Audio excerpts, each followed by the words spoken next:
Imagine a conqueror so feared that his name alone could make entire cities surrender without a fight. An empire so vast it stretched from the icy forests of Siberia to the sun-baked deserts of Persia, from the rice fields of China to the gates of Vienna, uniting nearly half the known world under a single banner.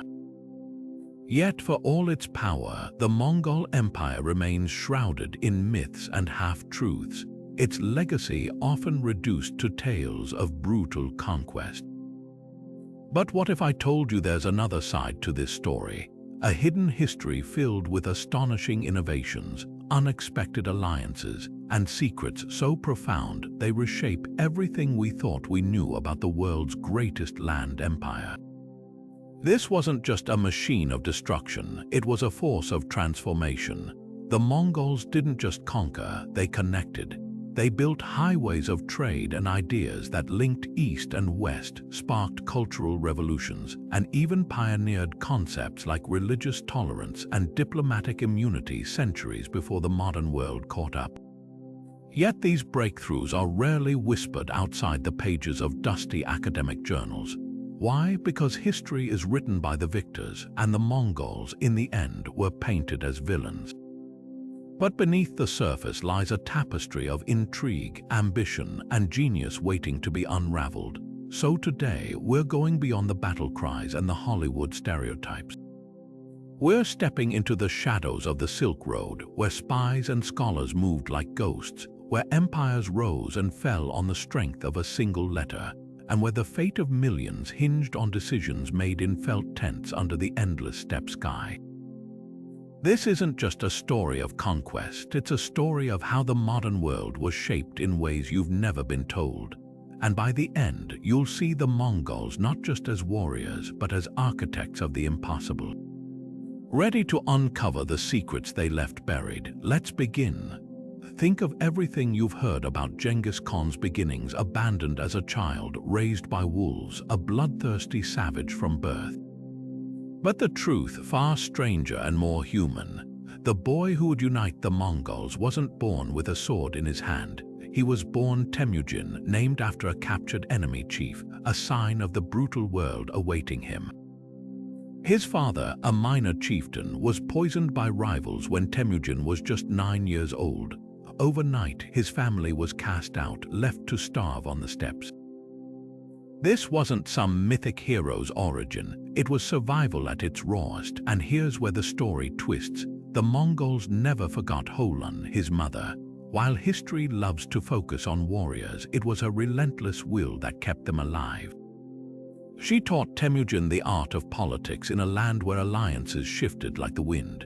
When his own tribe abandoned them, she gathered roots and berries, hunted small game, even sewed armor from fish bones, improvisation that would later define Mongol warfare. Forget the lone wolf narrative. His first lessons in leadership came from a woman fighting to keep her children alive, but the real turning point, betrayal. At 16, Temujin married Bort, forging an alliance with her powerful clan. Within months, she was kidnapped by a rival tribe. What most accounts skip is what happened next. He didn't just rage blindly into battle. He spent a year bargaining, calling in favors, playing tribes against each other, chess moves disguised as desperation. When he finally rescued Bort, he didn't just take revenge. He absorbed the lesson: trust no one, but make everyone think you do. That's the untold core of his rise. The infamous ruthlessness, a weaponized response to a world where mercy meant death. By the time he united the Mongols under his banner, every scar, from his family's exile to the hunt for Bort, had reshaped him into the ultimate pragmatist. The myths paint a barbarian, the reality, a strategist who turned survival skills into an empire. When you picture the Mongol army, you might see a chaotic horde screaming across the steppe, but nothing could be further from the truth. Their true power lay in something far more terrifying: precision. Imagine a war machine so meticulously organized that every soldier knew his exact role, every unit moved like a single organism, and even the fastest messengers couldn't outpace their coordination. This wasn't blind fury, it was cold, calculated genius. At the heart of it all was the decimal system, a structure so simple yet revolutionary it's still studied in military academies today. Armies were divided into units of 10. 10 soldiers formed an arban, 10 arbans made a zun of 100, and so on, scaling up to a tumen at 10,000 warriors moving as one.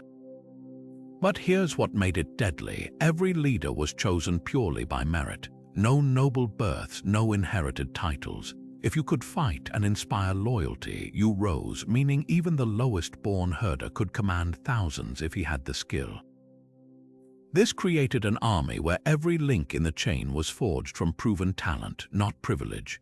Now, let's talk mobility. While European knights lumbered in heavy armor, Mongol warriors rode with barely more than a bow and a leather coat. Their ponies weren't just transport, they were extensions of their own bodies. A Mongol rider could sleep in the saddle, eat while galloping, and fire arrows accurately at full speed. And their secret weapon, they didn't rely on supply lines. Each soldier carried dried meat, fermented mare's milk, and could tap a vein in his horse's neck for a blood meal if desperate. This meant they could vanish into the wilderness, cross deserts, and appear hundreds of miles away before enemies even knew they'd left. But the real masterstroke was psychological warfare. Before battles, they'd send spies disguised as merchants to spread terror, whispering about invincible hordes. If a city resisted, they'd burn it to the ground but surrender, and they'd offer astonishing generosity. Tax breaks, religious freedom, even promotions for local officials who switched sides. This wasn't just mercy, it was strategy. Word spread faster than their arrows: resist and die, submit and thrive. By the time they reached the next city, gates often swung open without a fight. Yet perhaps their most underestimated edge was communication. Their horseback couriers, the yam, could relay messages from Hungary to Mongolia in just 2 weeks, faster than any system until the telegraph. Each rider had fresh horses waiting at stations spaced every 20 miles, riding non-stop until the message passed to the next. This meant Genghis Khan could adjust strategies in real time, continents away, while his enemies were still waiting for rumors to reach them. So next time someone calls the Mongols mindless brutes, remember, their greatest weapon wasn't the bow or the sword. It was the invisible web of order, adaptability, and sheer psychological cunning that made the world's largest empire not just conquer, but endure. Beneath the windswept plains of Mongolia lies a secret that could rewrite what we know about the Mongol Empire's grandeur: Karakorum, the legendary capital that vanished into myth. For centuries, historians pictured it as a rough and ready camp of felt tents, a temporary base for nomadic conquerors. But when archaeologists finally peeled back the layers of earth, they found something astonishing. A cosmopolitan melting pot with paved streets, heated buildings, and temples that echoed with prayers in a dozen languages. This wasn't just a military headquarters, it was the beating heart of a global superpower. Take the Great Hall of Karakorum, unearthed in the 1990s. Its foundations revealed a throne room large enough to host thousands, where ambassadors from Rome to Beijing knelt under ceilings gilded with gold. But here's the twist. Nestled beside it stood a Christian chapel, a Buddhist pagoda, and Islamic prayer rooms, all within the same complex. Genghis Khan's successors didn't just tolerate other faiths, they actively sponsored them, hiring foreign artisans to craft religious art. A silver chalice found on-site bears' crosses and lotus flowers intertwined, proof that Karakorum wasn't just tolerant, it thrived on cultural collision. Then there's the marketplace. Excavations turned up fragments of porcelain from China, Venetian glass, even Persian spices preserved in ceramic jars. But the real shocker, a stash of lead plaques stamped with the seal of the Great Khan, early banknotes from a monetary system so advanced, traders could deposit silver in Beijing and withdraw its value in Karakorum. This wasn't some backwater outpost, it was the medieval equivalent of Wall Street, where deals shaped economies from the Danube to the Yellow River. yet the most haunting discovery lies underground. Using ground-penetrating radar, researchers mapped a labyrinth of tunnels beneath the city, some wide enough to ride 3 horses abreast were they escape routes. Catacombs or something more sinister, one shaft led to a chamber filled with shattered mirrors. Ancient Mongol texts speak of light traps used to blind enemy spies. Whether myth or military tech, it hints at secrets still buried in the earth. Karakorum's greatest lesson might be its downfall. When Kublai Khan moved the capital to Beijing, the city didn't just fade, it was systematically dismantled. Stones were carted away to build new palaces, its libraries burned by later rulers eager to erase Mongol legacy. But the dirt remembers what conquerors tried to forget. Every shard of pottery, every charred ledger fragment whispers the same truth. This was where East and West first truly met, not on a battlefield, but in the bustling streets of a city that dreamed bigger than its time. Long before the internet or even the telegraph, the Mongol Empire built the fastest communication network the world had ever seen, a web of galloping hooves and coded messages that could outpace any army. This was the YAM system, a courier network so efficient it could relay news from the Danube to the Pacific in less time than it takes a modern letter to cross a single country. But this wasn't just about speed. It was the backbone of an empire stretching 12 million square miles, the glue holding together a realm where one man's order could alter the fate of millions. Picture this: a rider bursts into a relay station, sweat-streaked and dust-caked, clutching a sealed pouch.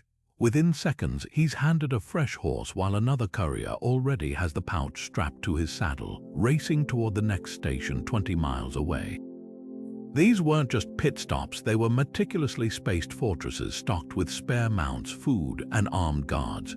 Over 14,000 stations dotted the empire, each a lifeline in a chain binding Paris to Beijing.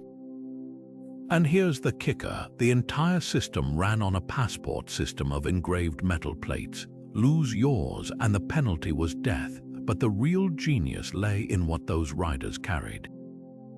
Some messages were oral, memorized by couriers trained to recite them verbatim like human hard drives. Others were written in Eiger script, but not just any script. The Mongols pioneered early encryption, using symbols only certain officials could decode. There's even evidence of messages hidden inside hollowed-out staffs or sewn into clothing linings, medieval equivalents of classified diplomatic cables. The YAM's power went far beyond military orders. It carried census data, tax records, even poetry between khans and their far-flung relatives. When Marco Polo described it decades later, he marveled at how a single merchant could send word from Beijing to Crimea in under a month, a feat Europe wouldn't match for centuries. But perhaps its most chilling use was surveillance. Local officials were required to report everything from crop yields to suspicious travelers, creating an intelligence network that made rebellion nearly impossible. Yet for all its ruthlessness, the YAM had an unexpected side effect: cultural exchange. Persian astronomers sent star charts to Mongolian scholars. Chinese doctors shared smallpox treatments with Armenian physicians. In an era when most rulers saw information as power to hoard, the Mongols treated it as a currency to spend, laying the groundwork for everything from Renaissance trade routes to modern logistics. So next time you hit send on an email, remember, the first instant messaging wasn't typed on a screen. It was carried on horseback by riders who changed the world one gallop at a time. The Mongol Empire didn't just conquer with brute force, it won with whispers. Behind every crushing battlefield victory lay an invisible army of spies, scouts, and saboteurs who turned information into their deadliest weapon. Imagine a world where the baker kneading dough in a besieged city might be relaying troop movements to Mongol commanders, where the silk trader haggling in a marketplace was actually mapping defenses, and where even the most trusted advisors could secretly be working for the Khan. This wasn't just warfare, it was a chess game played with human pawns. Their intelligence network began with the humble Elchai scouts disguised as everything from beggars to monks. These operatives infiltrated enemy territories months before any army arrived, memorizing fortifications, noting supply routes, and spreading disinformation. But their real brilliance lay in exploiting existing systems. The Mongols didn't just plant their own agents, they weaponized the Silk Road's bustling trade networks. Merchants, often unaware, became unwitting couriers. A crate of Persian carpets might hide coded messages sewn into the fabric lining, while a shipment of spices carried hollowed-out bamboo tubes filled with maps. The very caravans that fueled economies became veins pumping secrets straight to the Khan's ears. Then came the psychological games. Before attacking, Mongol spies would linger in taverns, spinning exaggerated tales of their army's invincibility. Stories of soldiers who could ride for days without sleep or shoot arrows blindfolded. By the time the first Mongol riders appeared on the horizon, many cities were already half defeated by their own terror. But the reverse was also true. When a ruler resisted, spies might spread rumors of his impending betrayal among his own generals, sowing paranoia that fractured alliances before a single arrow flew. Perhaps their most ruthless tactic was the Banjaran, sleeper agents embedded for years. Historical accounts describe enemy commanders discovering their most trusted bodyguards were Mongol operatives who'd spent a decade earning their trust. In one chilling case, a fortress gate was mysteriously left open during a siege, only for investigators to find the gatekeeper had vanished. He wasn't a traitor, he'd been a Mongol plant since childhood, placed there as an orphan after a previous raid. Yet the greatest secret of their spycraft wasn't deception, it was truth. Unlike European rulers who distrusted foreign intelligence, the Mongols voraciously collected unfiltered data. They interrogated prisoners not just for military secrets but for gossip about court intrigues, harvest yields, even local superstitions. This mosaic of raw information let them predict rebellions before they sparked and exploit cultural divides invisible to outsiders. When they offered a city merciful surrender terms, it wasn't random generosity. It was calculated from years of intelligence on which factions within the walls were already ripe for betrayal. The ultimate proof of their spy network's power, how little it's discussed. While chroniclers glorified Mongol cavalry, their intelligence chiefs worked in shadows so deep, many records were deliberately destroyed. Only fragments remain, like a Persian historian's offhand note about the listeners who move like wind through grass, but their legacy is undeniable. Modern special forces still study their infiltration tactics, and that age-old adage, "Know thy enemy," finds its purest expression not in Sun Tzu's writings, but in the silent footsteps of the Khan's unseen army. History loves to paint the Mongol Empire as a brotherhood of warriors, but hidden in its shadows were women who didn't just influence the course of events, they bent the empire to their will. Take Sorgatonibiki, the royal widow who turned grief into a geopolitical masterstroke. When her husband Tolui died suddenly, tradition demanded she fade into obscurity. Instead, she became the power behind not one but 4 Khans, her sons, who would rule from Baghdad to Beijing. Her genius wasn't in swinging a sword but in playing the long game. While warlords squabbled over territory, she quietly secured alliances by funding Christian churches in Persia, Buddhist temples in China, and Muslim schools in Central Asia. Her secret, understanding that faith wasn't about piety, it was the ultimate networking tool. Then there's Turajin Khotun, the regent who defied everyone including her own family. When her husband Urjadeh Khan died, the empire expected a quick succession. Turajin had other plans. For 5 years, she stalled the Kurultai, the assembly meant to choose the next ruler, consolidating power by purging rivals and installing loyalists across the bureaucracy. She didn't just break the rules, she rewrote them, issuing decrees stamped with her own seal while the Mongol nobility fumed. What her critics called treachery was actually foresight. She was buying time for her son Guyuk to mature into a leader.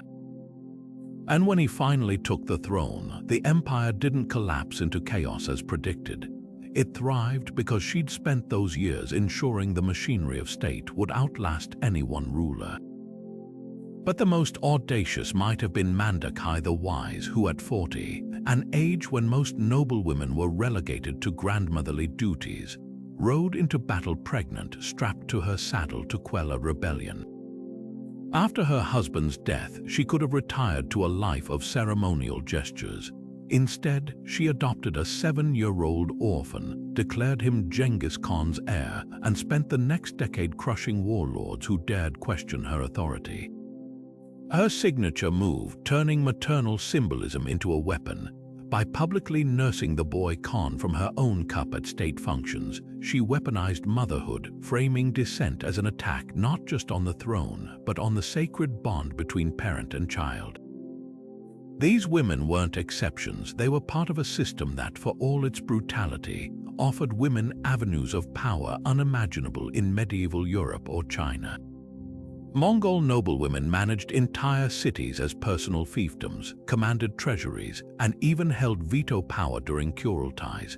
A Persian chronicler once grumbled about their shameless freedom to address men directly, while Chinese envoys were scandalized to find Khans consulting their mothers on military strategy. The secret lay in the Mongols' pragmatic worldview. Talent wasn't gendered. A woman who could negotiate a treaty or balance a budget was too valuable to silence. Yet their legacy has been buried under layers of stereotype, reduced to footnotes about power behind the throne. The truth is far more radical.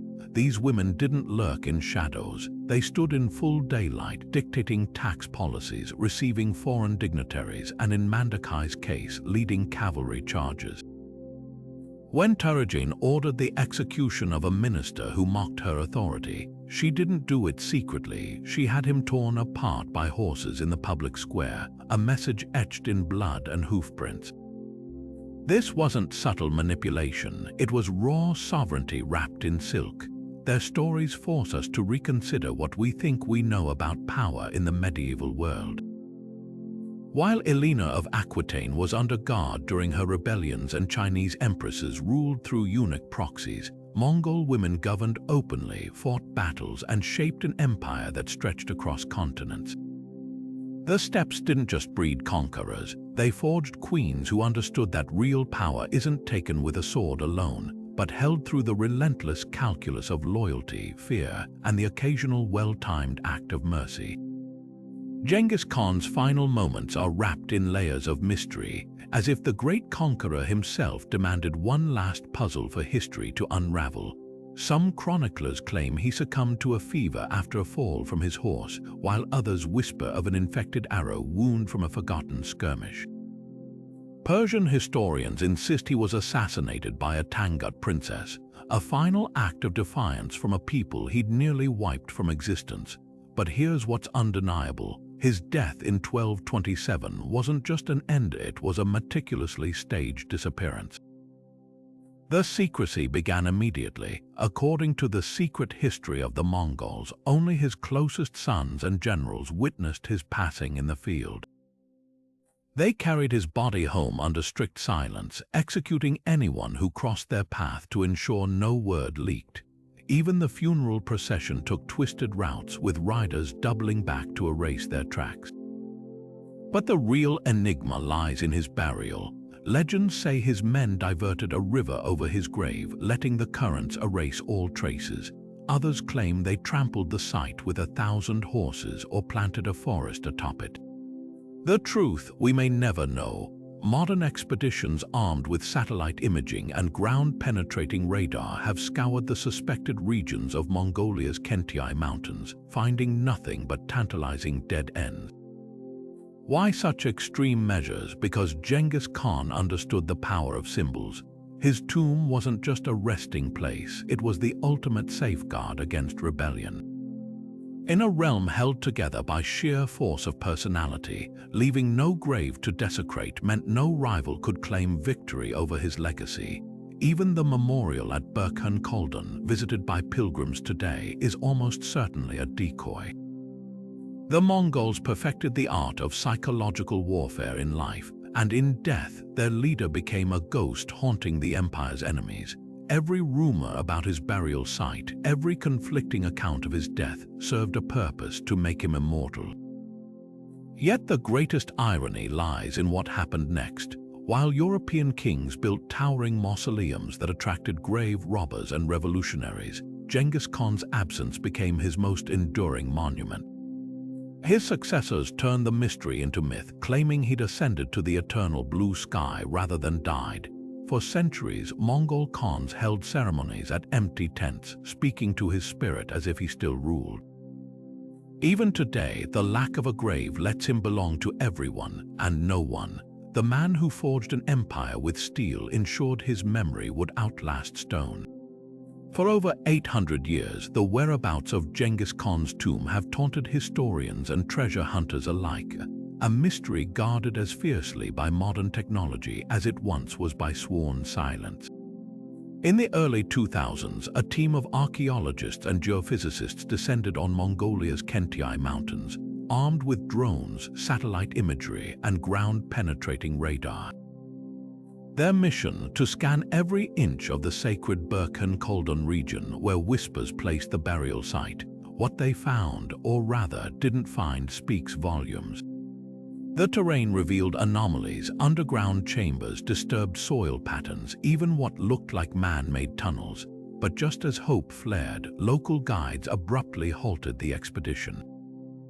Their reason, a centuries-old taboo that no hand should disturb the earth where the Great Khan sleeps. This isn't just superstition, it's cultural armor. For Mongolians, Genghis isn't merely a historical figure. He's a spiritual presence, his grave a nexus of ancestral power. The belief runs deep that uncovering his tomb would unleash a curse prophesied to end Mongolia itself. When a Japanese-Mongolian joint venture claimed in the 1990s to have found the site near the Onon River, protests erupted. Nomadic families moved their jurs to block roads, and Parliament passed laws forbidding excavation near suspected locations. The message was clear: some secrets aren't meant to be unearthed. Yet the technological hunt continues in subtler ways. Researchers now use non-invasive methods like LiDAR, shooting laser pulses from aircraft to map terrain without touching the ground. One team even analyzed soil samples for traces of mercury. Ancient Chinese texts hint the Mongols poisoned the burial zone to deter scavengers.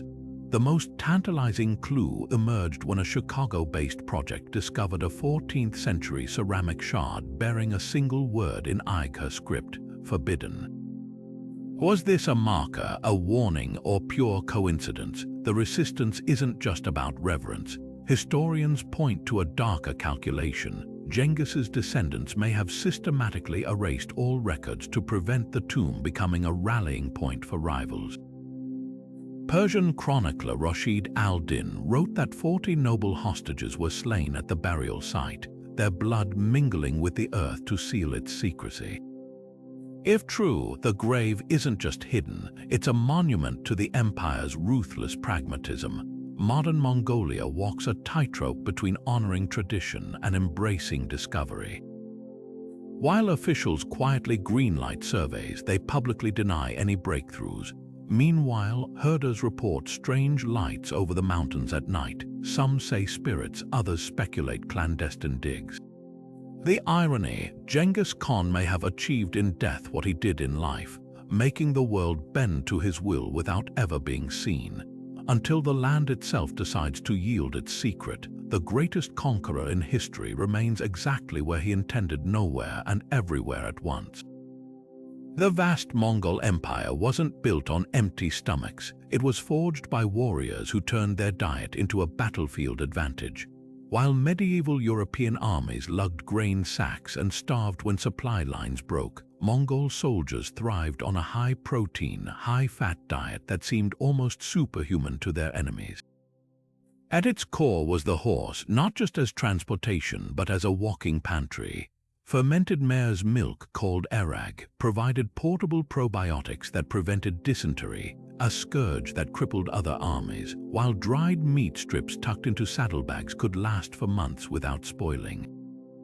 But the real shocker, their ability to sustain themselves on horseback blood when desperate, by slicing a vein in their steed's neck and drinking just enough to survive before sealing the wound with hot fat, they could march for days without stopping to hunt or forage. This wasn't just about survival, it was metabolic warfare. A typical Mongol warrior consumed up to 5,000 calories daily, mostly from animal fat and protein, giving them explosive endurance. Chroniclers described them riding for 18 hours straight, napping in the saddle, then waking to fight at full strength. Compare that to European knights who needed hours to dismount, remove armor, and recover after short engagements. The Mongols' secret lay in ketosis, a state where the body burns fat for energy instead of relying on slow-digesting carbohydrates. Modern endurance athletes chase this same metabolic edge with keto diets, but the Mongols mastered it centuries ago, without a single lab study or diet guru. Hunting was their gymnasium. The annual Nurj, a massive encircling hunt, served as both training and logistics drill. Thousands of riders would fan out across the steppe, driving everything from rabbits to wolves into a shrinking ring. Every kill was practice for warfare. Archers learned to shoot fleeing targets, riders honed coordination, and commanders tested strategies without the stakes of battle. The spoils, a freeze-dried larder of jerky and rendered fat called borts, lightweight rations that could feed an army for months. Even children participated, using miniature bows to hunt marmots, a protein source so essential that disturbing their burrows was punishable by death under Genghis Khan's laws. Yet the most revolutionary aspect wasn't what they ate, but how they shared it. The Kurultai, the Mongol War Council, always began with a feast where every soldier received equal portions of meat from general to scout. This wasn't just camaraderie, it was a logistical masterstroke. By standardizing rations and eliminating class-based food disparities, they prevented the malnutrition and dissent that plagued other armies. When Marco Polo witnessed these meals, he marveled at how Mongol troops could mobilize faster than any force on Earth. The reason was simple. Their bodies were as conditioned as their minds, fueled by a diet that turned grassland scarcity into a weapon of conquest. What their enemies dismissed as barbarian eating habits was actually a precision-engineered system. While European chroniclers sneered at their lack of bread and vegetables, the Mongols were quietly exploiting nutritional science avant la lettre. No scurvy plagued their ranks. They got vitamin C from raw liver and fresh mare's milk. No camp latrines overflowed with waste. Their meat-heavy diet created compact, odorless excrement that left no trail for pursuers. Even their infamous fermented drinks had purpose. Arag's slight alcohol content sterilized water sources, while its probiotics maintained gut health during months-long campaigns. The ultimate testament to their dietary genius, adaptability. When they conquered agricultural societies, they didn't impose their steppe diet, they absorbed local staples. In China, they adopted tea to aid fat digestion. In Persia, they learned to preserve fruits with honey. Like their military tactics, their cuisine became a hybrid of tradition and innovation. So next time you see a modern athlete gulping down a protein shake or energy gel, remember, the original performance enhancers weren't concocted in labs. They were carried in the saddlebags of warriors who understood that empire building begins not with a sword but with sustenance. The siege of Kaffa in 1346 wasn't just another Mongol conquest, it became ground zero for one of history's most devastating theories. As the Black Death ravaged the Mongol ranks, their commander Janibeg made a decision that would ripple across continents.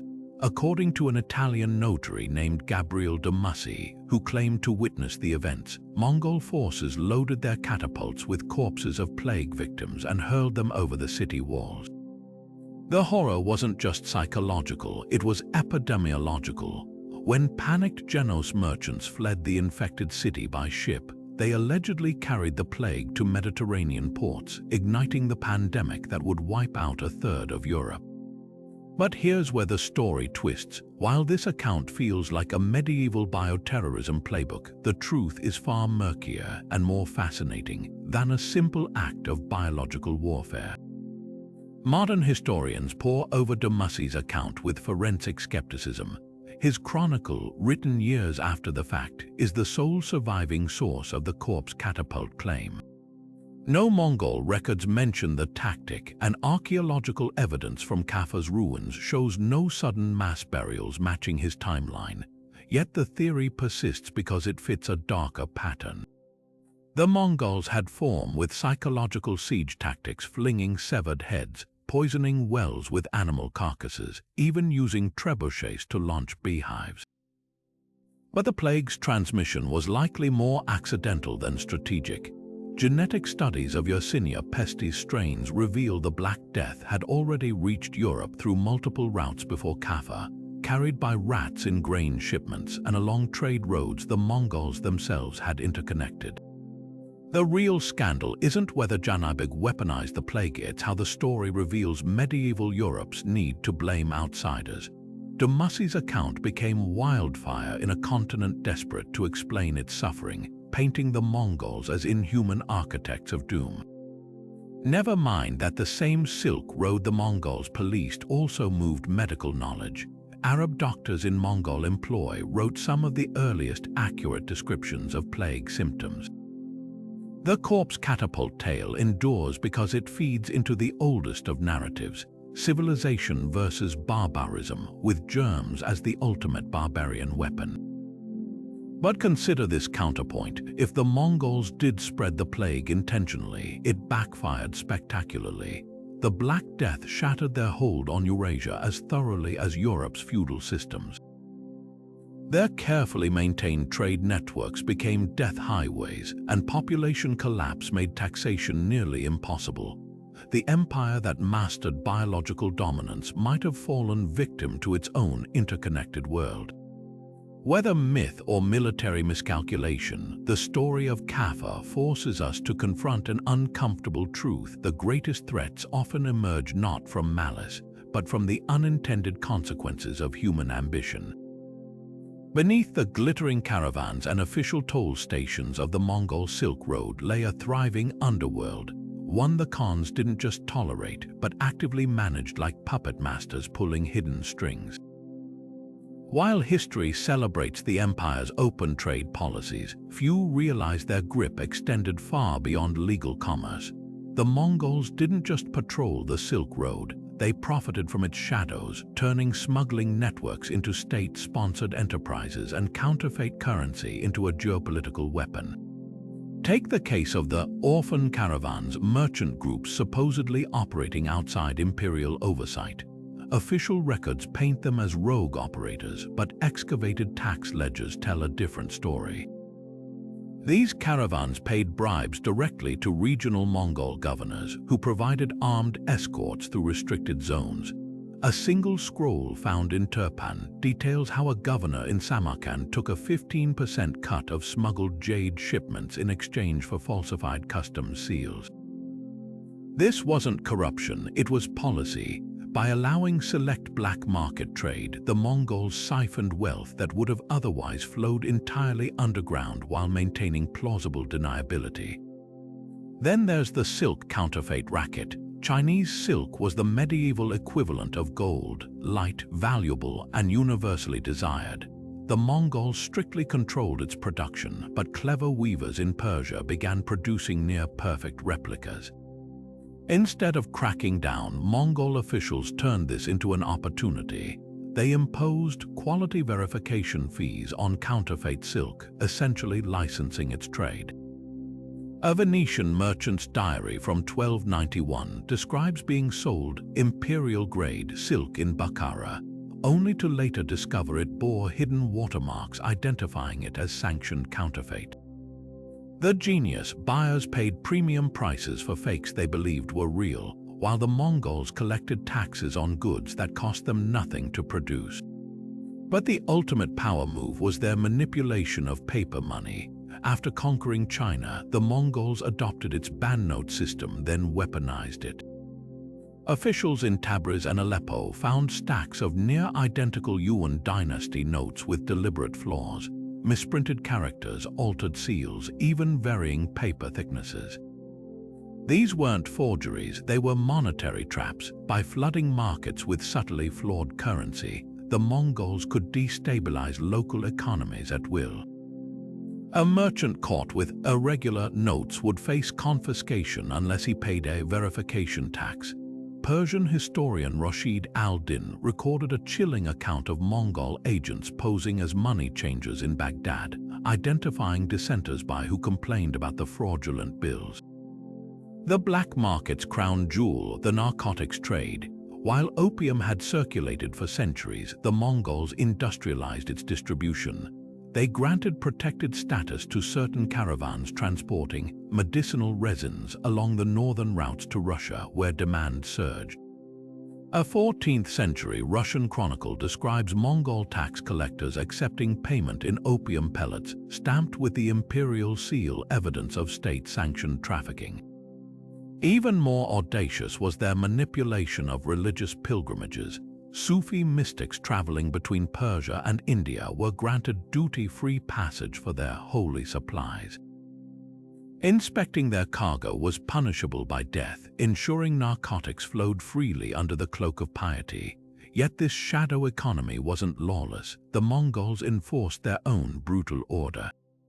Smugglers who bypassed their cut faced public flaying, while counterfeiters operating outside imperial oversight were boiled alive. A ledger from Karakorum's treasury reveals the cold calculus. Nearly 30% of the empire's non-war revenue came from irregular commerce. By daylight, they were the protectors of global trade. By moonlight, they were its most sophisticated profiteers, proving that the real secret to history's largest land empire wasn't just control of the Silk Road, but mastery of everything that moved in its darkness. Kublai Khan stood at the peak of Mongol power when he launched his armadas toward Japan, a kingdom that had defied him not with armies but with silence. His first invasion fleet in 1274 was no hurried assault. It was a floating city of nearly 900 ships carrying 30,000 soldiers, a force that had crushed empires. Yet when they landed at Hakata Bay, something unexpected happened. The samurai didn't crumble. They fought with guerrilla tactics, ambushing Mongol patrols under cover of darkness, exploiting the invaders' fatal flaw. These were steppe warriors trapped on unfamiliar terrain, their famed cavalry useless on cramped beaches. After weeks of stalemate, the Mongols retreated to their ships only for a typhoon to strike with biblical fury. Waves swallowed entire vessels whole, drowning men and horses beneath sheets of rain. The surviving fleet limped home, but Kublai wasn't done. 7 years later, he sent an even larger force, 4,400 ships and 140,000 men, the largest seaborne invasion in history until D-Day. This time, the Mongols came prepared. They built floating fortresses with platforms for catapults designed to outrange Japanese arrows. They captured islands as staging grounds, forcing samurai into open battle. Yet once again, nature intervened. As the Mongol fleet massed near Takashima in August 1281, the skies turned an eerie green. The kamikaze, the divine wind, struck with such force that ships were smashed against cliffs like toys. Japanese chronicles describe Mongol soldiers clinging to debris, only to be cut down by waiting samurai on the shores. Archaeologists diving the wreck centuries later found anchors still wedged in seabed rocks, twisted by the storm's power. But here's what textbooks omit. Japan's salvation wasn't just weather. The Mongols had ignored critical intelligence. Korean shipbuilders, forced to construct the fleet, had deliberately used thin planks and weak nails, sabotage disguised as haste. Meanwhile, Japanese spies in Korea had relayed the fleet's size and route, allowing defenses to concentrate at key points. Most crucially, the samurai had studied the first invasion's failures, building stone walls along Hakata Bay that trapped the Mongols in crossfire. The kamikaze became legend because it fit a narrative of divine favor. but the truth was a cocktail of Mongol arrogance, local resistance, and yes, catastrophically bad timing.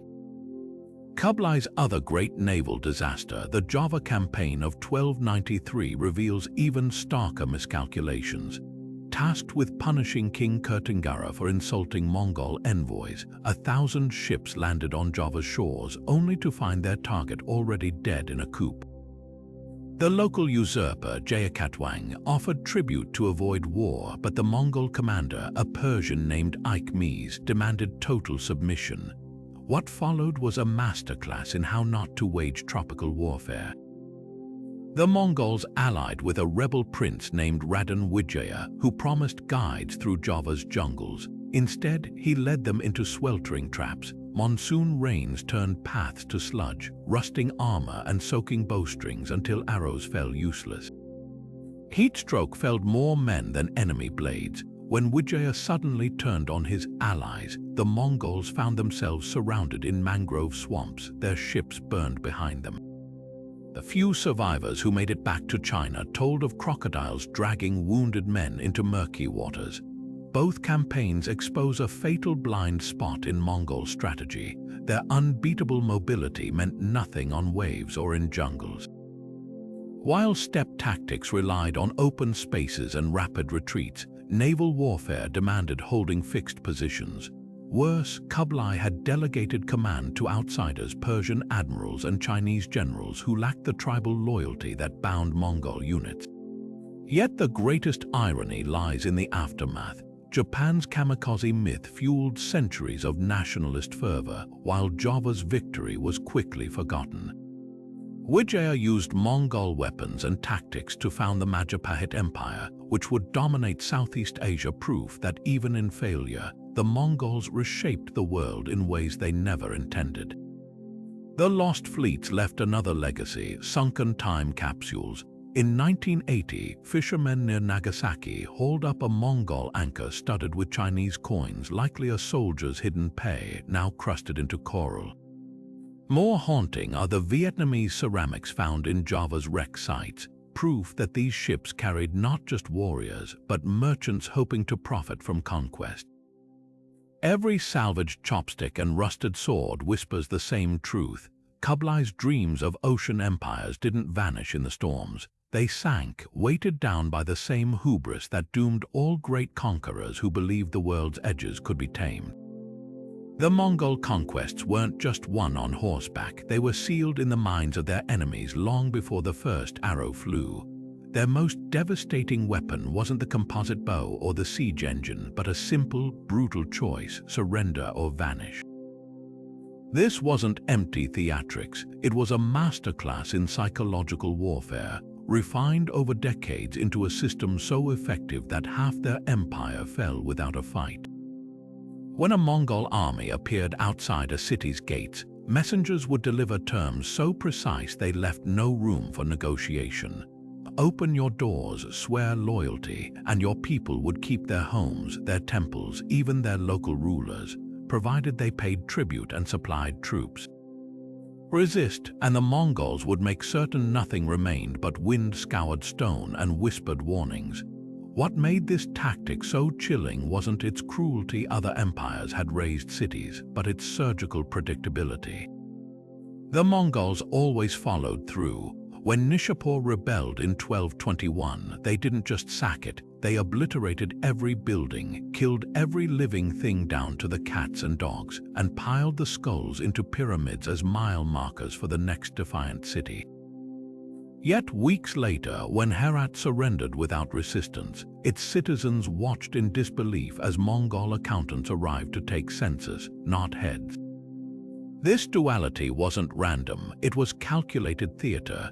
News traveled faster than armies, and within months, entire regions were weighing rumors of flattened cities against verified accounts of cooperative towns thriving under Mongol rule. The real genius lay in the details of their mercy. Conquered artisans and scholars weren't just spared, they were recruited at higher wages than their previous lords had paid. A Persian calligrapher might find himself documenting laws in Karakorum, while a Chinese engineer could be designing siege engines for campaigns in Europe. Even religions got preferential treatment. Christian bishops, Muslim imams, and Buddhist monks were exempted from taxes if they prayed publicly for the Khan's health. This created a perverse incentive to surrender, not just to survive, but to potentially prosper. But the darkest twist, the Mongols often engineered rebellions just to crush them spectacularly. In Karakorum, they allowed a governor to escape their initial sweep, letting him gather rebels for a doomed last stand. When they finally cornered him, the execution was staged for maximum terror, flaying him alive in the central square, then stuffing his skin with straw and parading it through every neighboring town.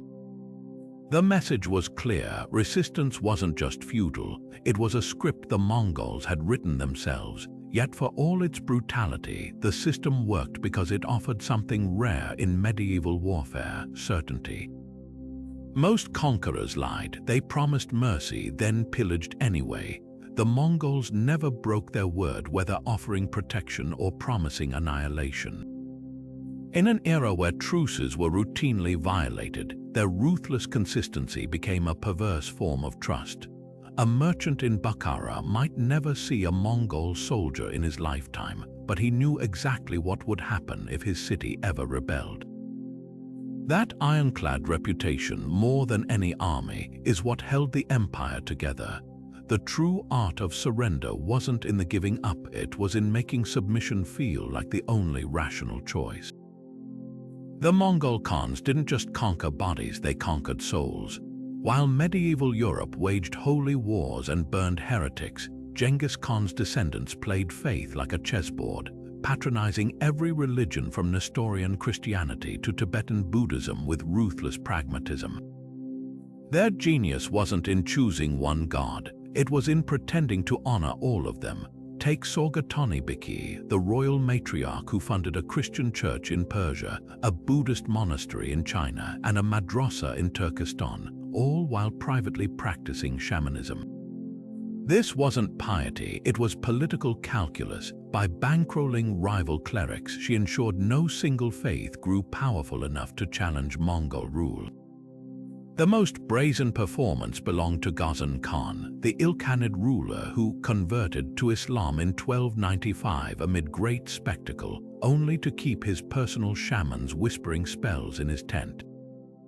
His public prayers at mosques were meticulously staged, with chroniclers ordered to document his humility.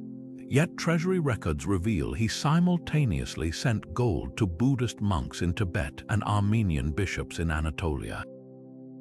The message to his subjects was clear: the Khan's soul was a moving target. When Muslim scholars protested, Ghazan executed a few token blasphemers, then quietly reinstated tax breaks for Christian merchants. It was a shell game with eternal stakes. Then came the debates, orchestrated theater where rival holy men dueled with scripture. At a famous showdown in Karakorum, Franciscan friars, Muslim imams, and Taoist priests were forced to defend their doctrines before Mongol Khan.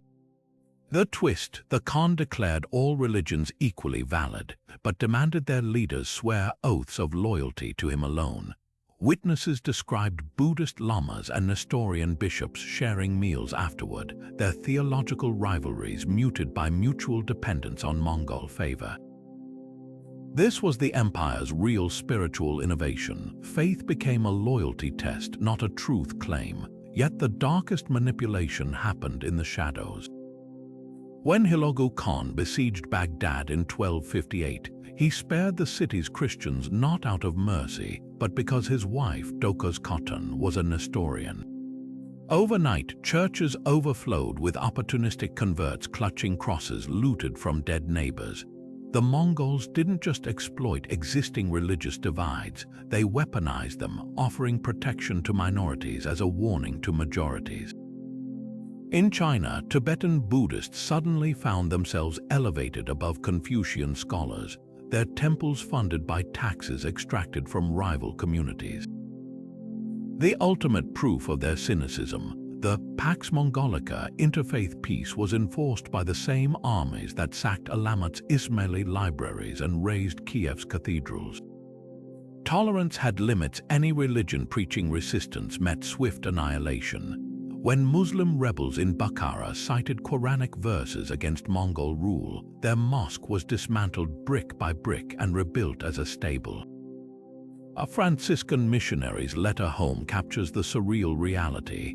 They care not if you worship a duck so long as the duck bows to the Khan.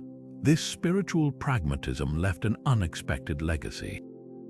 By refusing to impose a state religion, the Mongols accidentally created trade routes where ideas flowed as freely as silks.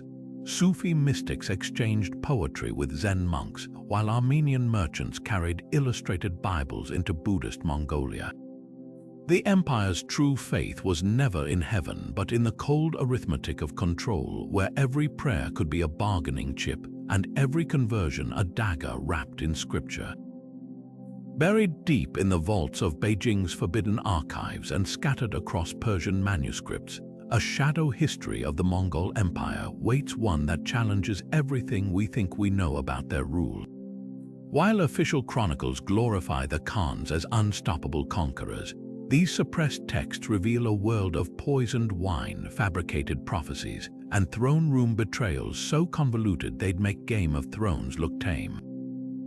Take the Jingxi Dadian, the Yuan dynasty's secret administrative codex. Unlike the sanitized imperial records, its pages detail how Kublai Khan's chief minister, Ahmad Fanakoti, was assassinated not by outraged nobles, as the public story claimed, but by the Khan's own orders after discovering Ahmad had siphoned enough gold to build a private army. The murder weapon, a ceremonial hairpin dipped in snake venom, slipped into his cup during a banquet celebrating his loyal service. Then there's Rashid al-Din's Compendium of Chronicles, a Persian masterpiece written under Mongol patronage, or so it seemed. Modern spectral imaging has revealed erased passages accusing Hulagu Khan of staging his brother's death by sabotaging his horse's saddle during a hunt.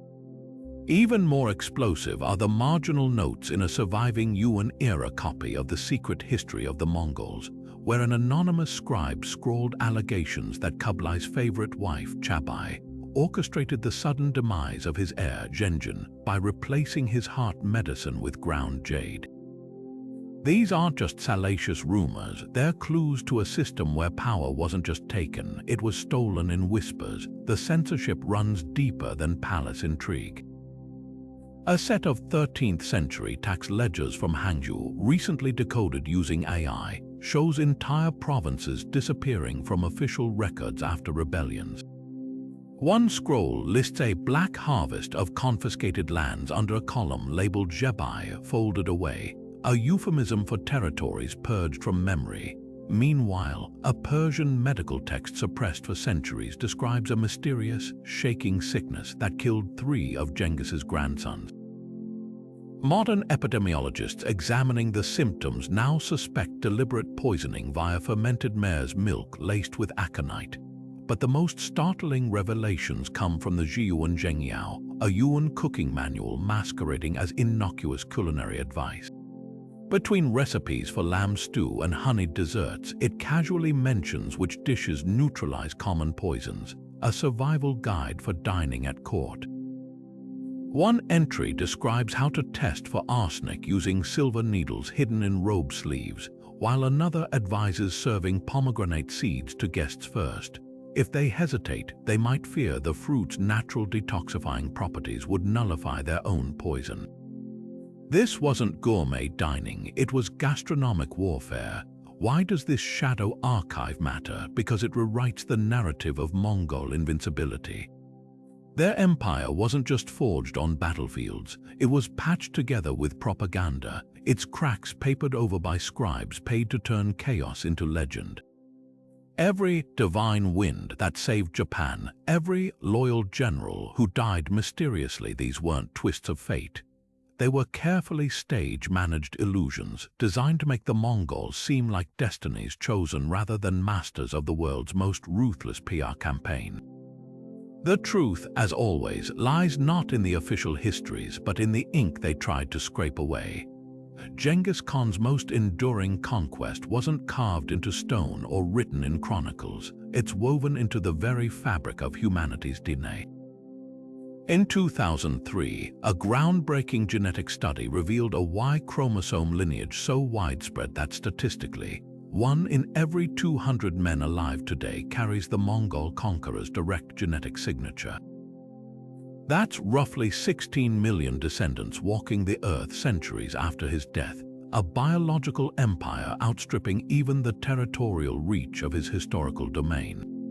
But this isn't just about raw reproduction numbers. It's a startling window into how the Mongols engineered demographic dominance through policy, privilege, and cold calculation.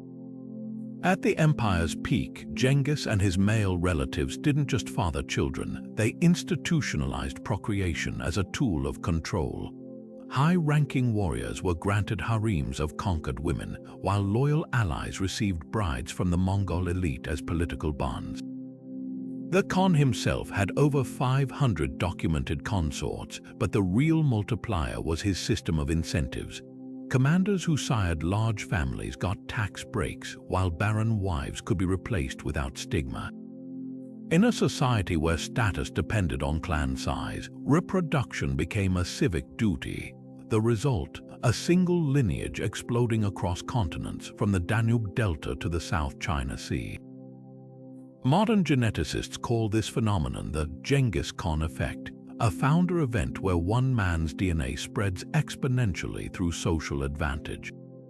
But the data reveals darker nuances. When researchers sampled populations across the former empire, they found not 1 but 11 super-prolific male lines, all dating to the Mongol era. These weren't just Genghis's relatives, they were his generals, administrators, and allied kings who replicated his reproductive strategy. The Borjigin clan's genetic footprint mirrors the empire's bureaucracy, concentrated power expressed in chromosomes. Yet the story takes an unexpected turn when we look at maternal lines. Mitochondrial DNA studies show equally diverse ancestries among modern Mongolians, proving the empire absorbed as much as it propagated. Persian chronicles describe captured artisans and scholars being sent to Mongolia with their families, while Chinese records note thousands of Korean potters resettled near Karakorum. The genetic record confirms this, a 14th century woman buried near Avaga with distinctly European features, her bones surrounded by Chinese silks and Islamic coins. The Mongols didn't just spread their seed, they crafted a Eurasian melting pot where elite status, not ethnicity, determined whose genes thrived. The ultimate irony lies in what the DNA disproves. Popular myths claim Genghis Khan slaughtered local men and impregnated their wives en masse, but the genetic evidence tells a subtler tale. His descendants peak in frequency not among conquered populations, but among traditionally nomadic groups like the Hazara of Afghanistan and the Kazakhs, communities that maintained steppe lifestyles and thus preserved Mongol social structures. Meanwhile, sedentary agricultural societies show far fewer genetic links, suggesting the empire's reproductive policies worked best where its cultural roots ran deepest. Today, this genetic legacy lives in paradox. While tourism companies offer Genghis ancestry DNA tests in Mongolia, many carriers, from a Turkish shopkeeper to a British accountant, have no idea they're part of history's most successful breeding program. The conqueror who built an empire on horseback also saddled the future with living, breathing monuments, proof that the fiercest warriors don't always win with swords, but sometimes with something far more persistent, the unbroken thread of heredity. While the Mongols are often credited with military genius, another silent force may have paved their path to conquest: the shifting skies themselves. Recent climate studies of Central Asia reveal a startling pattern: decades of severe drought in the early 13th century that turned the Khwarezm Empire's breadbaskets to dust just as Genghis Khan's armies began their march. Tree ring data from the Tian Shan Mountains shows rainfall dropping to 600-year lows, while Persian chronicles describe wells drying up and cattle collapsing mid-steppe. The Khwarezm Shah's realm, stretching from the Aral Sea to the Persian Gulf, relied on intricate canal systems fed by melting snowpack that stopped coming. Farmers abandoned fields, cities rationed grain, and most critically, the Shah's vaunted war horses starved before they could charge. But here's where nature's betrayal became the Mongols' advantage. While settled empires crumbled under the drought, the nomads thrived. Their herds were smaller, more mobile, and adapted to grazing sparse vegetation. When traditional pastures withered, they simply moved, something walled civilizations couldn't do. A single detail from Juvayni's chronicle speaks volumes. Mongol scouts reported crossing the Sadaria River not by boat, but on cracked mud where the water had once flowed. By the time Khwarezm's cavalry mustered, their mounts were too weak to wear armor, while Mongol ponies used to scraping lichen off rocks in hard winters charged at full strength. The conspiracy deepens when we examine the Silk Road's collapse. As drought strangled agriculture, trade caravans dwindled, cutting off Khwarezm's wealth. Tax revenues plummeted just as the Shah needed funds to fortify cities. Meanwhile, the Mongols turned scarcity into strategy. They'd spent generations perfecting survival techniques, drinking horse blood, fermenting mare's milk into nutrient-rich arak, even eating the lice off their clothes for protein. When they offered mercy to starving cities that surrendered, it wasn't pure theatrics. Their ration systems could stretch further than any settled empire's granaries. Modern climate models add a chilling twist. Sediment cores from Lake Issyk-Kul show increased dust deposits during this period, evidence of intensified wind patterns sweeping across the steppe. These same winds would have carried whispers of the Mongols' invincibility ahead of their arrival, blending meteorological terror with psychological warfare. By the time Urtraw fell, its defenders hadn't just been outmaneuvered, they'd been outlasted by an enemy who didn't fight climate change but harnessed it. The greatest military juggernaut in history may have ridden to victory on the back of a dying sky. When news of the Mongol advance first reached Europe in the 1230s, panic spread through courts and cathedrals alike, but not for the reasons we might expect. Instead of preparing defenses against this unknown threat from the east, many Christian rulers clung to a tantalizing myth that the Mongols were actually the armies of Prester John, the legendary Christian king said to rule a vast kingdom beyond Muslim land. For centuries, Europeans had whispered about this phantom ally who would one day crush Islam between hammer and anvil. Now, as reports described unstoppable horsemen annihilating Persia's caliphate, wishful thinking turned into desperate certainty. The irony was devastating. While Mongol scouts mapped the Danube's fords and interrogated captured merchants about European fortifications, Pope Innocent IV dispatched envoys carrying letters addressed to His Majesty, the Christian King of the East. One surviving manuscript even shows a Mongol warrior crudely sketched beside a Latin caption describing him as a baptized knight of Prester John. This wasn't just hopeful ignorance, it was strategic blindness with fatal consequences. Hungarian King Bela IV received detailed warnings from the Rus princes who had already faced Mongol terror.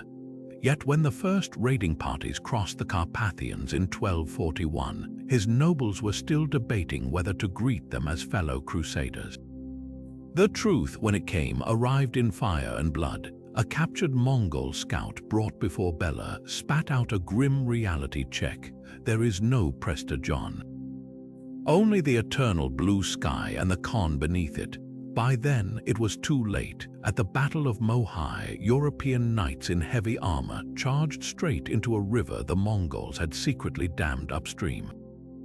When the waters were unleashed, drowning hundreds, the invaders feigned retreat, luring the survivors into a swamp where Hungarian horses sank to their withers. It was a slaughter perfected on the steppes, now unleashed on men who had expected divine deliverance. Yet even after the devastation, the myth persisted. French monks circulated forged letters claiming the Mongols were Nestorian Christians who venerated the three wise men. Venetian merchants swore they'd seen Mongol commanders wearing crosses beneath their armor. This collective delusion bought the invaders precious time. While Europe prayed for miracles, Batu Khan's armies methodically destroyed every potential winter base across Hungary, burning crops, poisoning wells, leaving just enough survivors to spread terror. By the time the Holy Roman Emperor mustered a proper defense, the Mongols had already withdrawn, not from defeat, but because news of Ojde Khan's death forced their recall. The bitterest twist: there was a kernel of truth behind the fantasy. The Mongols did employ Nestorian Christian advisors, and a few of their queens were devout believers. But this wasn't solidarity, it was realpolitik. When Hulagu Khan besieged Baghdad in 1258, he brought a Nestorian general named Kitbuka to reassure the city's Christian minority. They were spared the massacre that followed, not out of piety, but because the Mongols knew dividing communities made conquest easier. Prester John's ghost had become just another weapon in their arsenal, one Europe wielded against itself.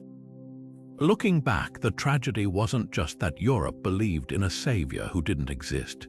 It was that the real Mongols studied their enemies with chilling precision, while Christendom's leaders saw only what they wanted to see. When the next wave of raids came in the 1280s, Hungary had built stone fortresses and trained light cavalry. But the damage was done.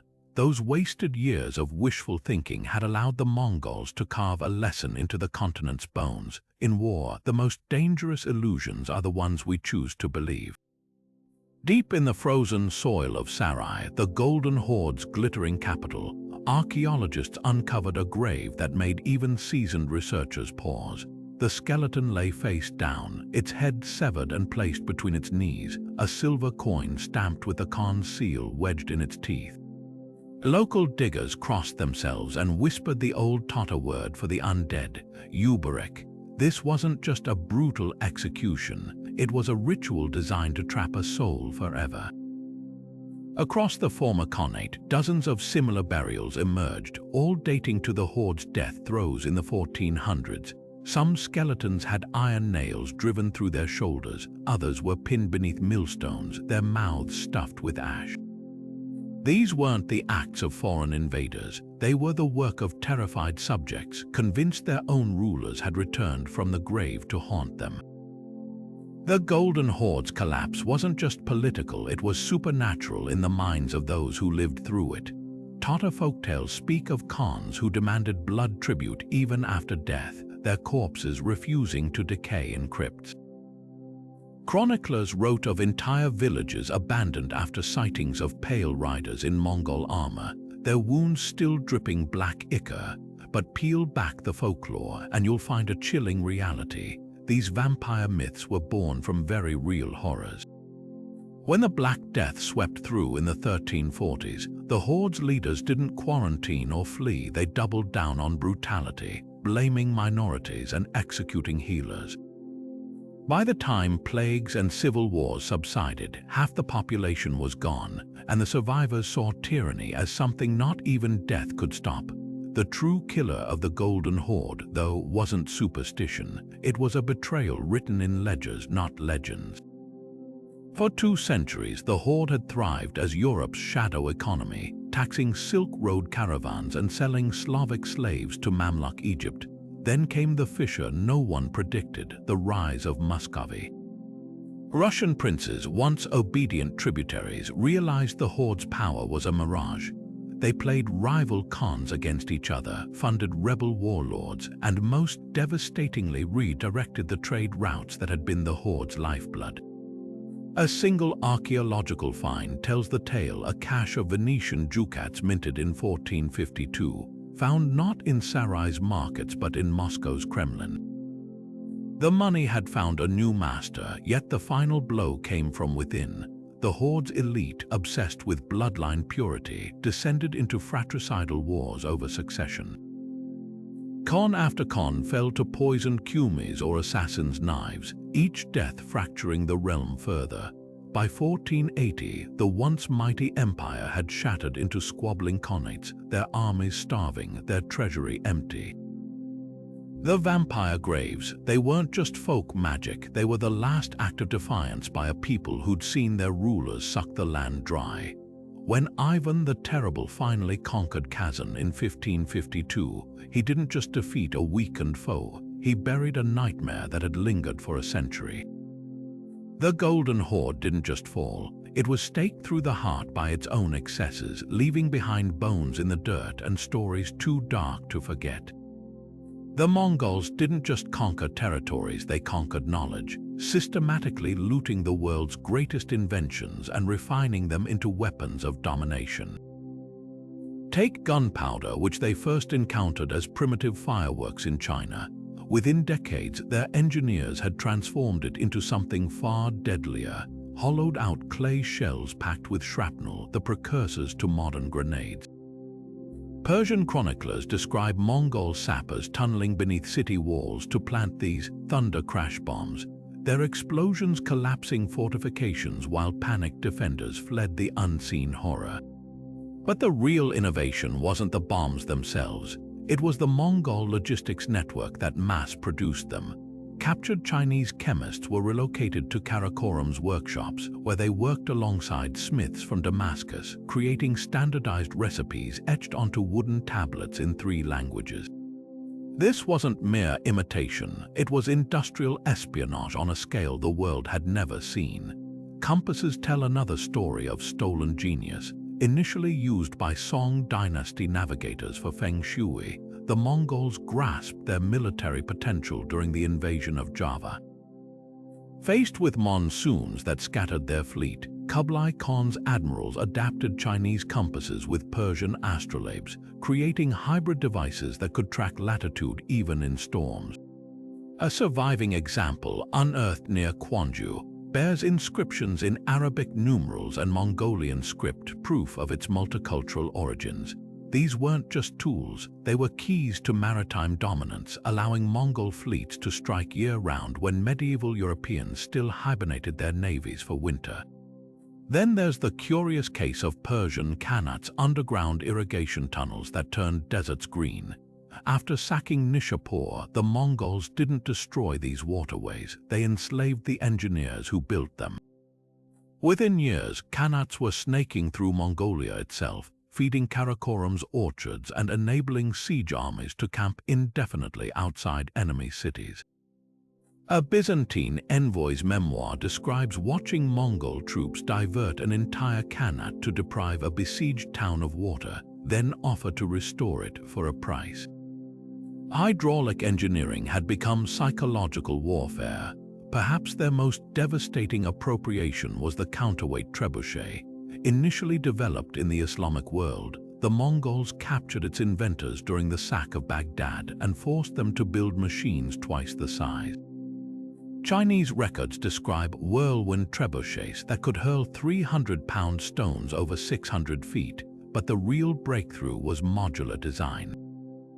Disassembled into camel portable parts, these siege engines could be rebuilt outside any city in days. When Xiangyong fell after a 6-year siege, its defenders weren't beaten by brute force, they were out-engineered by reimagined technology.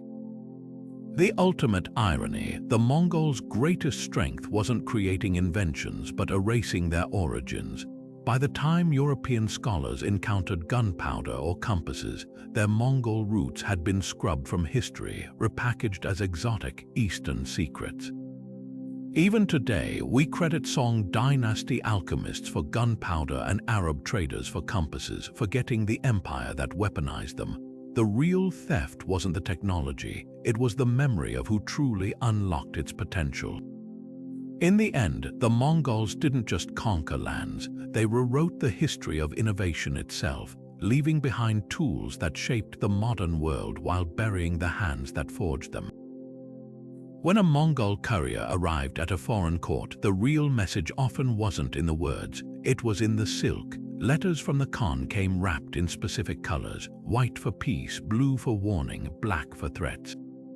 But the true genius lay in the seal's intricate stamps pressed not with wax, but with the blood of the scribe who wrote them. A single smear of crimson carried more weight than any signature, an unspoken pact that failure to comply would cost far more than ink.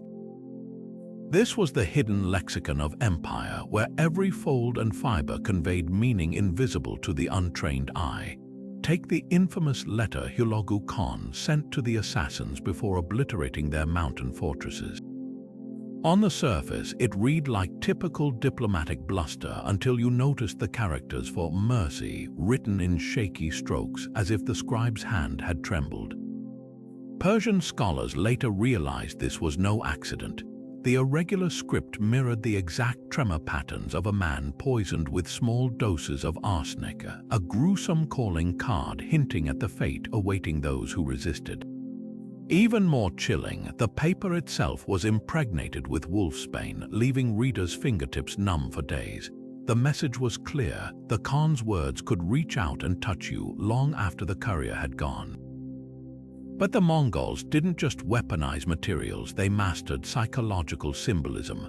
When Urgedei Khan demanded submission from Korean rulers, he sent an empty quiver with a single broken arrow.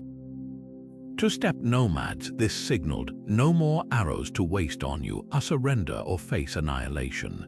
Yet when the same Khan wrote to European monarchs, his scribes used Chinese paper threaded with gold, knowing Christian rulers would interpret the shimmer as divine favor. The genius was in the double meanings. What terrified one culture could seduce another. Their most sophisticated cipher wasn't ink at all, but knots.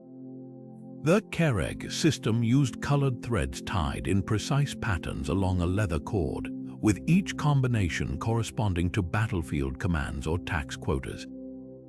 A surviving example from Kazan shows 9 red knots spaced unevenly. Historians now believe this secretly instructed garrisons on which days to expect reinforcements. The real kicker, these cords were often braided into the manes of messenger horses, hiding strategic orders in plain sight as the animals grazed outside enemy camps. Yet nothing compares to the diplomatic masterpiece that was Gyayak Khan's letter to Pope Innocent Roman IV. At first glance, it seems like standard imperial bluster. But nestled between the lines was a phrase in Aigha script that read differently when held to flame. The heat revealed hidden characters accusing the Pope of pride for claiming to speak for all when even the wind does not obey one master. This wasn't just clever cryptography, it was a theological gauntlet thrown down by a ruler who saw himself as heaven's equal, the ultimate testament to their linguistic cunning. How few could imitate it. When European scribes tried forging Mongol edicts, they failed to replicate the precise angle at which letters leaned, a deliberate code showing hierarchy. A vertical stroke bending left meant the order came straight from the Khan. Right-leaning characters indicated a general's discretion. These nuances created an unbreakable chain of authenticity, where even the slightest deviation could mean death for the messenger bearing it. In an age before digital signatures, the Mongols engineered a system where the very shape of language held the weight of empire. Walk through Ulaanbaatar today, and you'll find a nation caught between two worlds. Towering above Sakbata Square, a colossal statue of Genghis Khan gazes down at traffic-clogged streets where neon signs flicker with Cyrillic and English. This is a country grappling with a paradox: how to honor an empire that once ruled half the globe while navigating the quiet erosion of its own identity. The dissonance is everywhere, in the grandeur of the new Genghis Khan National Museum, where interactive displays chronicle the conquests of 1200, and just outside its doors, where nomadic herders displaced by mining camps huddle in felt tents beneath power lines. For centuries after the empire's collapse, Mongolia was a forgotten backwater, its history rewritten first by Qing dynasty overlords, then by Soviet commissars. Under Stalin's shadow, even uttering Genghis Khan's name could land you in a gulag. The USSR saw him as a dangerous symbol of nationalism. School textbooks recast Mongol warriors as primitive brutes, while Russian replaced traditional script. When independence came in 1990, the nation awoke from a 70-year amnesia, scrambling to reclaim a past others had spent generations erasing. Nowhere is this struggle more visible than in the battle over Genghis Khan himself. To Western pop culture, he's a barbarian cliché. To China, a sensitive nerve, Inner Mongolia's restive Mongol minorities still revere him as a unifier. But in Mongolia proper, he's become a Rorschach test for national identity. Beer brands and Bitcoin mining rigs bear his face, while politicians invoke his name for everything from anti-corruption campaigns to crypto policies.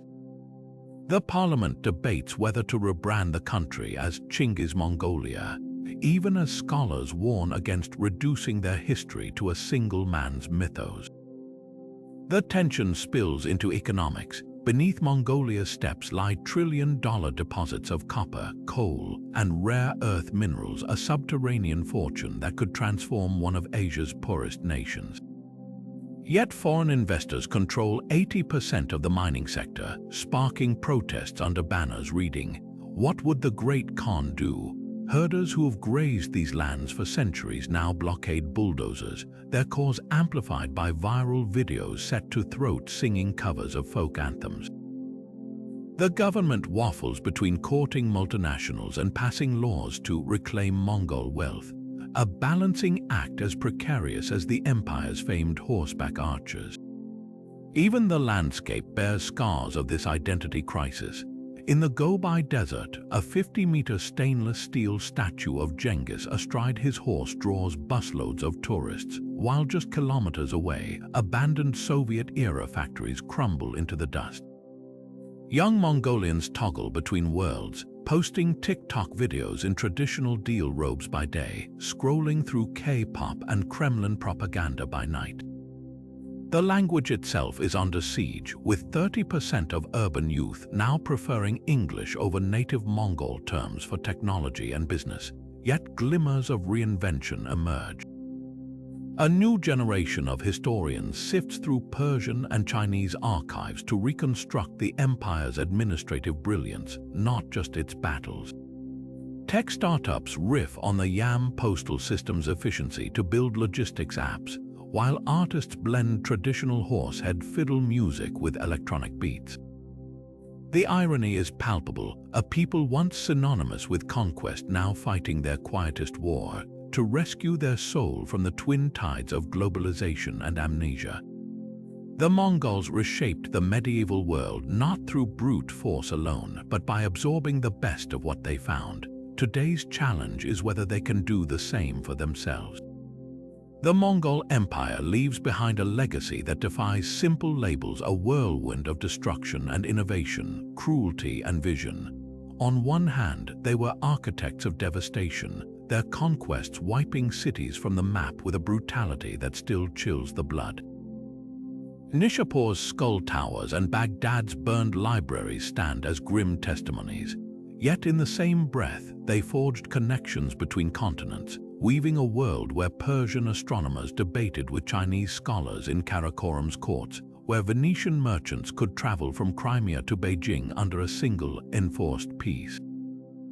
This wasn't just conquest, it was globalization centuries ahead of its time, a paradox as vast as the steppes themselves. Take their approach to governance.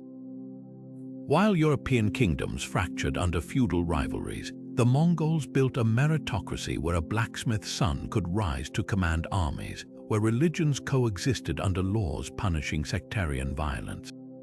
Their postal system tamed continents, their trade routes minted millionaires, and their tolerance of difference, however calculating, made medieval Christendom's pogroms look primitive by comparison.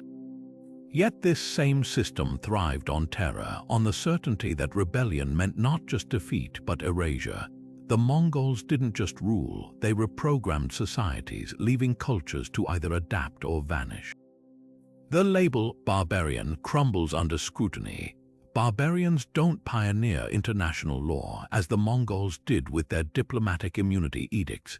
Barbarians don't sponsor the first known census spanning 3 continents, or invent a taxation system so precise it tracked sheep herds from horseback. What we call barbarism was often just efficiency stripped of sentiment, a willingness to burn a city to save 10 others from resistance, to trade temporary horror for lasting order.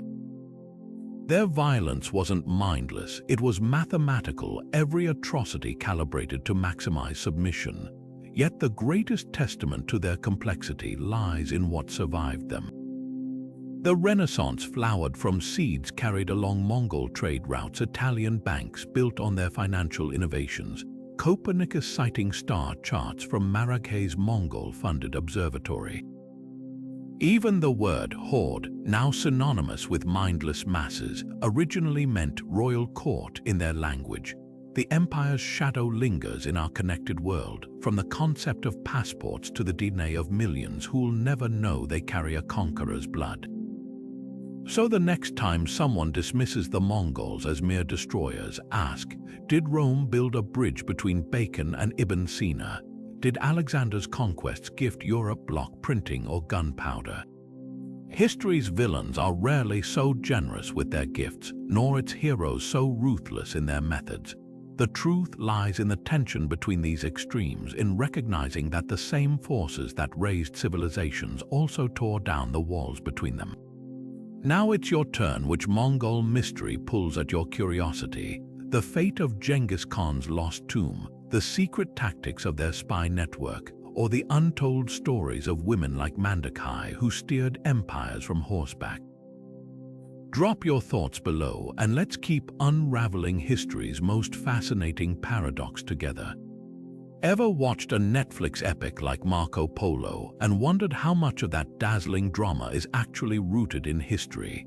The truth is, streaming platforms have a way of sanding down the jagged edges of the past, turning complex figures into cartoonish heroes or villains while amplifying romance and sword fights over the subtler, stranger realities.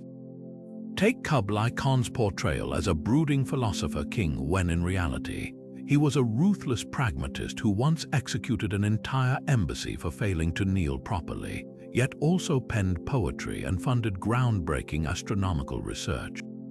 Or the show's wild exaggerations of Mongol warrior monks, a trope that owes more to kung fu movies than the secret history of the Mongols, where discipline and logistics overshadowed mystical martial arts. These distortions aren't harmless. When Marco Polo depicted the siege of Xianyang as a showdown between lone heroes, it erased the real marvel: Mongol engineers who spent 6 years redirecting rivers and building siege engines to crack the city's defenses. That's the problem with Hollywood history. It trades the Mongols' real genius for spectacle, making their empire feel like a video game instead of the administrative marvel it was. But don't just take my word for it. Dive into Jack Weatherford's Genghis Khan and the making of the modern world for a revelatory look at how the Mongols shaped everything from trade routes to religious tolerance. Prefer visuals? The PBS documentary The Mongol Empire strips away the glamour to show how their horseback diplomacy worked, complete with historians debating freshly unearthed scrolls from Karakorum's ruins. And if you're craving first-hand accounts, the travels of Marco Polo, yes, the real one reads like a fever dream of vanishing cities and opium-filled bazaars, with details so bizarre no screenwriter would dare invent them. The best antidote to the Netflix effect: remember that history's real thrill lies in its contradictions, like how the Mongols could raze a city to the ground one day and fund its reconstruction the next, or how their spies wielded poetry as deftly as daggers. So next time you binge a period drama, keep a browser tab open for fact-checking, because the untold story is always richer than the real.